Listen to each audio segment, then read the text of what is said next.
A couple years ago, my astronomy club was invited by an organization named Beautiful Abilities to show off the stars to a group of adult special needs campers.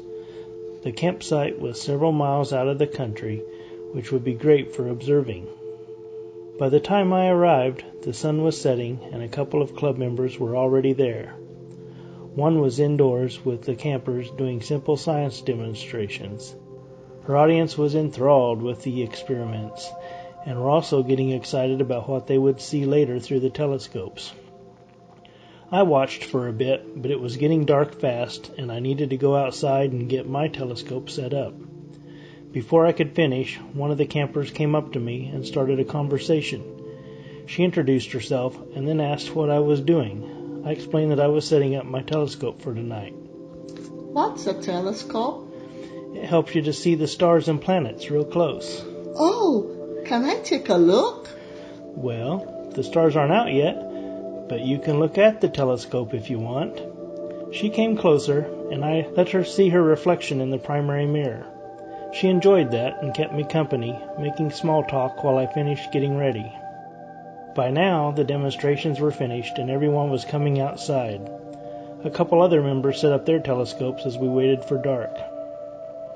Venus was the first object to appear, and she was shining regally in the deepening blue sky. As the crowd gathered, I attached my phone to the eyepiece to show the planet to several at once. I adjusted the camera settings so everyone would get the best view possible. Jupiter was next. Everyone was impressed with getting to see its cloud bands and moons. I then swung around to Zubin el-Ganubi, a double star. Most had never heard of a binary star system before, and were amazed that one sun could orbit another.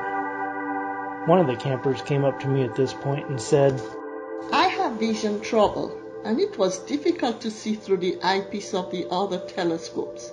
So I'm glad I can look through your camera to see things.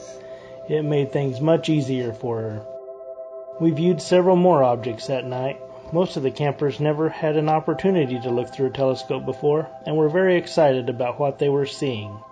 Before leaving, one of the campers told me, I have always loved the stars, but I learned more about them tonight than I have in my whole life. This was a night neither of us would forget.